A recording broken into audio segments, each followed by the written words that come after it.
Oi, boa noite, professor. Preciso que você me libere para que eu possa compartilhar aí a minha apresentação. Ah, perfeito. Vai ser um pouco difícil, né, competir com essa apresentação high-tech do professor Rafael, mas vamos lá. O uso do Prezi é fantástico. E eu mesmo ainda me bato com relação ao Prezi. E também tem a seguinte, né? Essas apresentações do Prezi, quando é feita em casa, é uma coisa. Agora, quando vai em um evento, às vezes a internet não está boa, daí já dá problema. Então, o PowerPoint, velho de guerra, vai bem também. Vamos ver, já está aparecendo aí, será?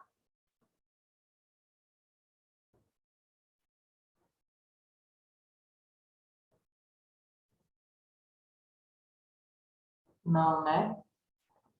Deixa eu reiniciar aqui, doutor. Aqui já está liberado.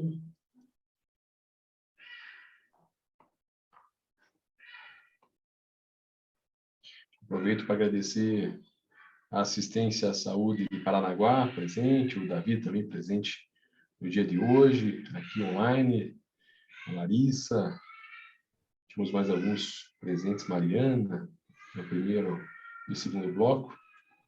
Agora sim, a apresentação está online.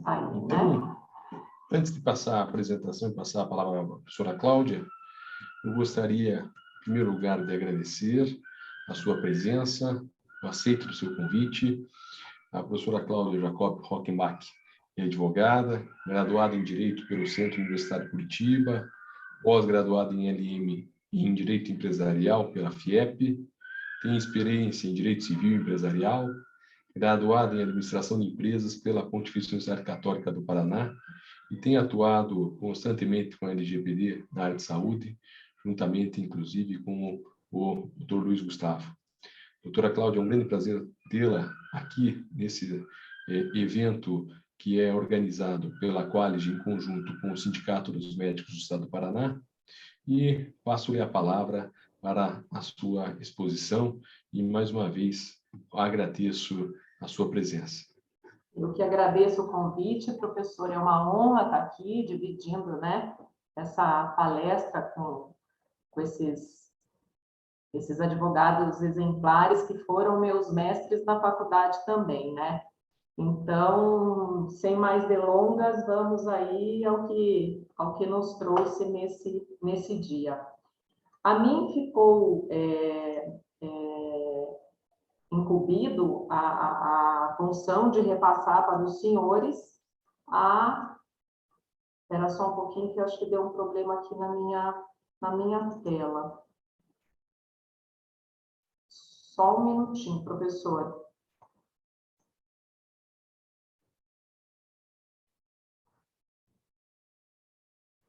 Eu não estou enxergando a minha apresentação.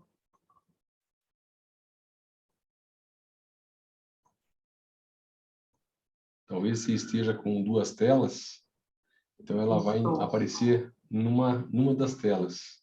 Tá. E aí é só clicar e apertar com a seta direita que ele vai passando. Ah, tá. Já mudou de tela aí para você? Está no LGPD, dos agentes de tratamento de dados pessoais então e das seguranças das práticas. Tá, então já mudou, então vamos lá.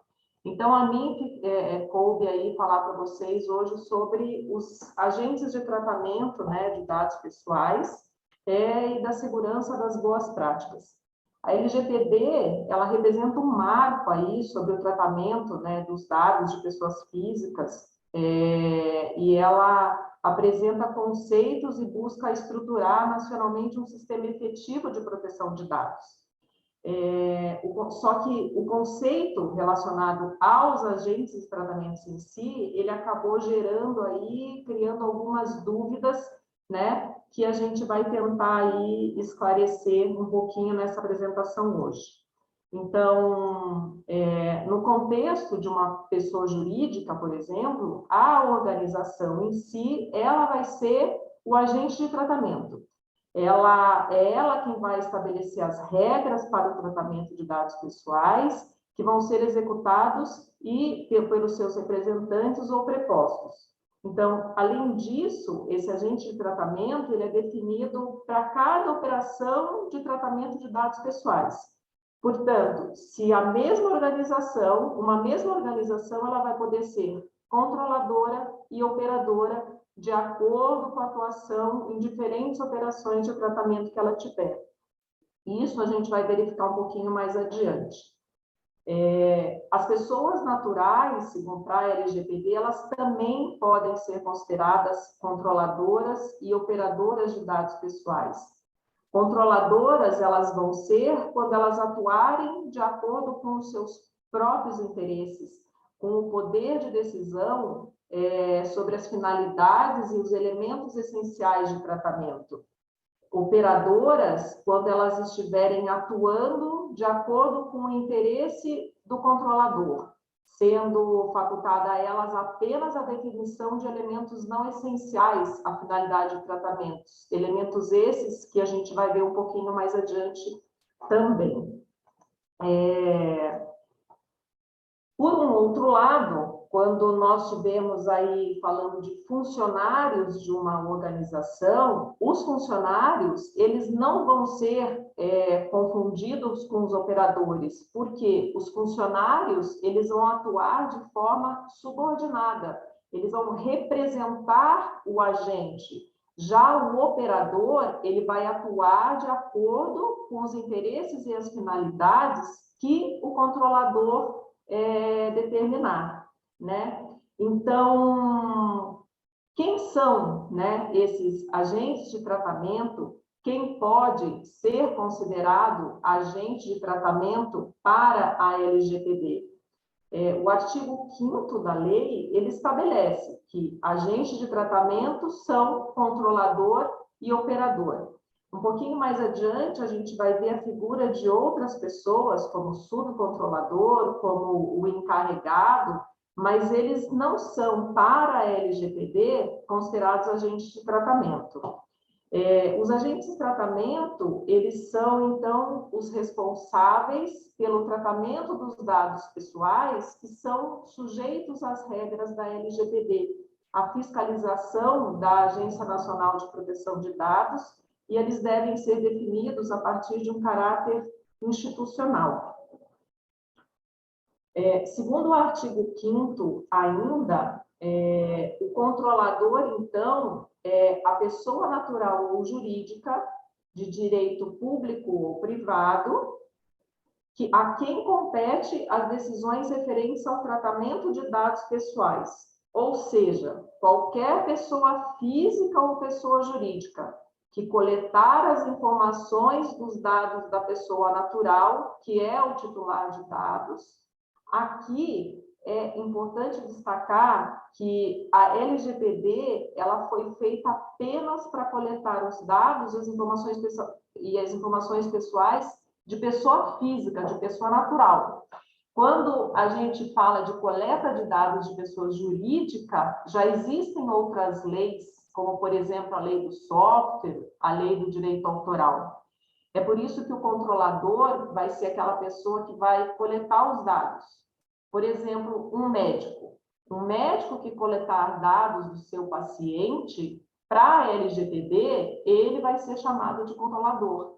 É ele que vai captar os dados do titular, né, da pessoa natural, e vai controlar o seu armazenamento. Ele vai precisar ainda dizer por que ele está coletando esses dados, qual que é a finalidade desses dados, por quanto tempo que eles vão ser armazenados, aonde que ele vai armazenar. Caso esses dados vazem ainda, é o controlador que terá que responder por essas perguntas, né? E ele vai ter, então, que criar ali um compliance, um controle para armazenar todos esses dados. O controlador, então, ele é a pessoa responsável por manter seguro todos os dados e ter a lealdade na sua coleta. Inclusive, ele vai ter que informar, compartilhar, ele vai ter que informar se ele pretende compartilhar esses dados com alguém, né?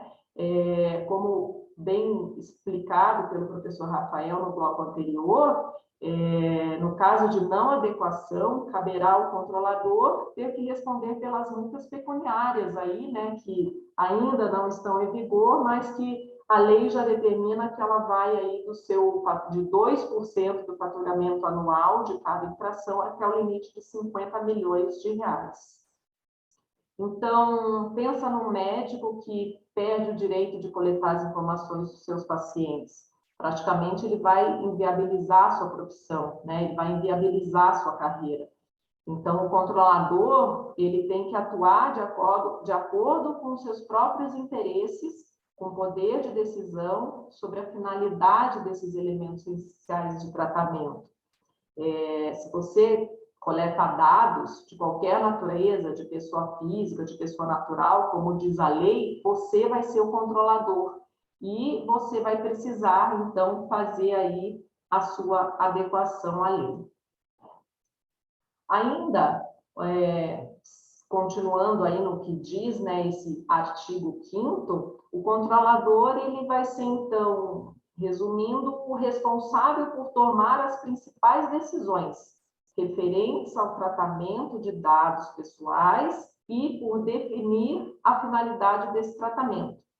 Entre essas decisões, incluem as instruções fornecidas aos operadores, a outra figura, né, que a lei também estabelece. Contratos para adequação, para realização de determinado tratamento de dados pessoais. Há também a lei diz que não tem uma necessidade de que todas as decisões sejam tomadas pelo controlador, tá? Por exemplo, o operador, como a gente vai ver mais adiante, ele vai ter a possibilidade de escolher um software, um equipamento, né? Medidas de prevenção de segurança aí, para ele poder efetuar aí toda a parte operacional. Então, um elemento distintivo do controlador vai ser o poder de decisão, admitindo-se que o controlador forneça instruções para terceiros, que é o operador, e realize o tratamento em seu nome. Tá? O segundo ponto relevante, como eu falei ali já, é essa desnecessidade aí de que todas essas decisões sejam tomadas pelo controlador, tá? O conceito de controlador, ele é tão importante que a LGPD, ela atribuiu obrigações específicas ao controlador.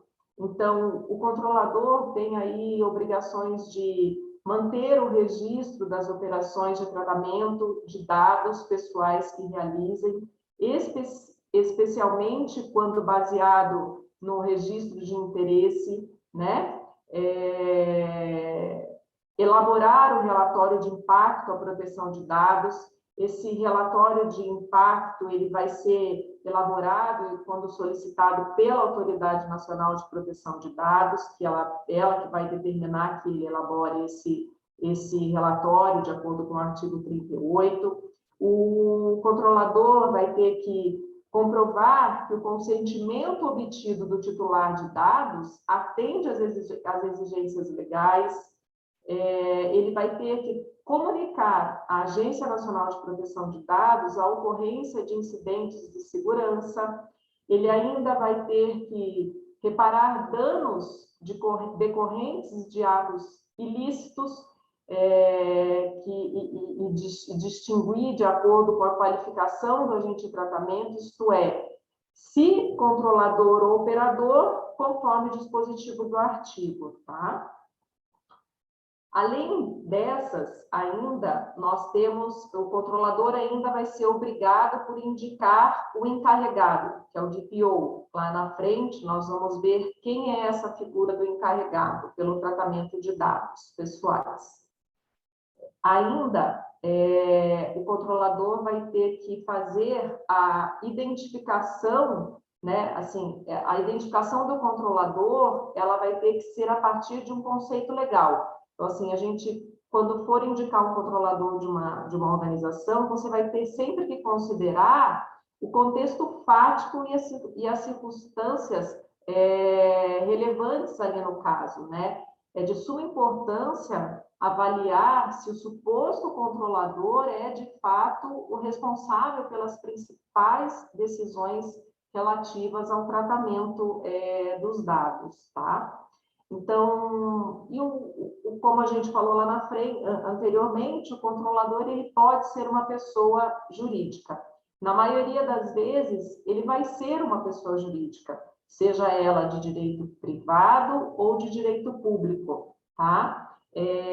Como, por exemplo, quando sociedades empresárias ou entidades públicas tomam as principais decisões a respeito do armazenamento, da eliminação dos dados ou do compartilhamento de informações que integram um banco de dados pessoais, que é gerido no âmbito da organização. Nesse momento, essas sociedades empresárias, essas entidades públicas, elas estão atuando como controlador pessoa jurídica, né? Daí decorre que não são controladoras as pessoas naturais que atuam como profissionais subordinados a uma pessoa jurídica ou como membros dos seus órgãos.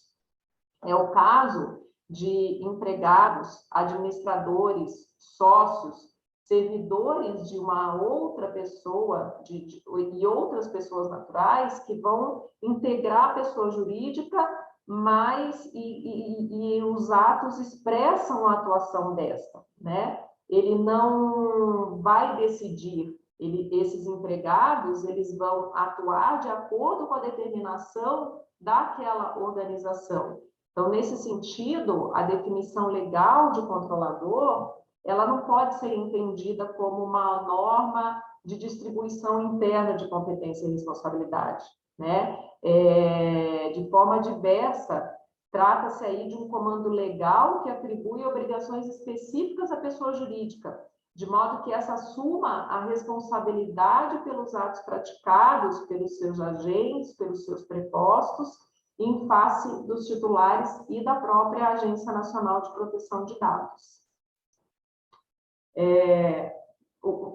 Além do controlador, então, pessoa jurídica, nós temos o controlador pessoa natural. Quem é o controlador pessoa natural? Uma pessoa natural, ela vai ser controladora nas situações em que ela é responsável pelas principais decisões referentes ao tratamento dos dados pessoais, como nós vimos anteriormente, o caso de um médico, no seu consultório, que ele arrecada os dados pessoais dos seus pacientes, que ele mesmo é responsável por armazenar, que ele mesmo é responsável por eliminar, que ele mesmo é responsável por controlar aquilo ali sozinho. Então, ele vai agir de forma independente e em nome próprio. Ele não vai agir em nome de uma organização. E ele não tem uma forma subordinada a uma pessoa jurídica ou como membro de um órgão dessa, tá? Exemplos além dos médicos, nós temos aí empresários individuais, todos os profissionais liberais, como nós, advogados, contadores, né? Que são aí responsáveis todos a coleta desses dados sem subordinação a qualquer pessoa jurídica. Então, um elemento aí distintivo do controlador vai ser o poder de decisão. Vamos ver aí alguns exemplos, né? Quem que pode assumir o papel de controlador a depender do cenário? Então, um médico profissional liberal. Então, uma médica profissional liberal que ela armazena os prontuários e os demais dados pessoais de seus pacientes no computador do seu consultório. Essa médica pessoa natural é a controladora dos dados pessoais. Já no segundo exemplo, um médico empregado de um hospital, né? Quando um médico é empregado de um hospital, constituído sob uma forma de associação civil, sem fins lucrativos. Nessa condição, ele atua como o principal representante do hospital junto a um serviço de armazenamento de dados de paciente em nuvem, inclusive assinando os contratos correspondentes. Nesse caso, o hospital é a associação civil, pessoa jurídica de direito privado, e é o controlador na hipótese. A médica, por atuar sobre o poder diretivo da organização, ela não vai se caracterizar como um agente de tratamento, tá? Então, a depender do contexto, uma mesma operação de tratamento de dados pessoais, ela pode envolver mais de um controlador. A LGPD, no seu artigo 42, parágrafo 1º, inciso 2º, quando mais de um controlador estiver diretamente envolvido no tratamento do qual decorram danos ao titular de danos, estes vão responder de forma solidária, à exceção das hipóteses previstas no artigo 43, que vai tratar lá de situações em que os agentes de tratamentos não serão responsabilizados. Então, embora a LGPD não explicite o conceito de controladoria conjunta, é possível inferir que ele está contemplado no sistema jurídico de proteção de dados. A função dos controladores conjuntos vai implicar em consequências no que diz respeito às funções dos agentes de tratamento e nos direitos dos seus titulares. Então, considerando a inspiração da Lei Geral de Proteção de Dados no direito europeu, é possível buscar nessa norma a definição de controladoria jurídica, né? Então, a gente tem aí que, quando 2 ou mais responsáveis pelo tratamento determinem conjuntamente as finalidades e os meios desse tratamento, ambos são responsáveis conjuntos pelo tratamento. Para o regulamento europeu, então, a controladoria conjunta, ela ocorre quando há uma participação conjunta na determinação de finalidades e meios de tratamento. Em resumo, verifica-se a existência de controladoria conjunta quando todos os seguintes critérios forem observados. Mais de um controlador possui poder de decisão sobre o tratamento de dados pessoais. Há interesse mútuo de 2 ou mais controladores com base em finalidades próprias sobre o mesmo tratamento. E 2 ou mais controladores tomam decisões comuns ou convergentes sobre as finalidades e elementos essenciais do tratamento. Ou seja, esses critérios, eles precisam aparecer de forma conjunta para que, então, a gente verifique a existência de uma controladoria conjunta. Em separado, ela não vai poder ser configurada, tá?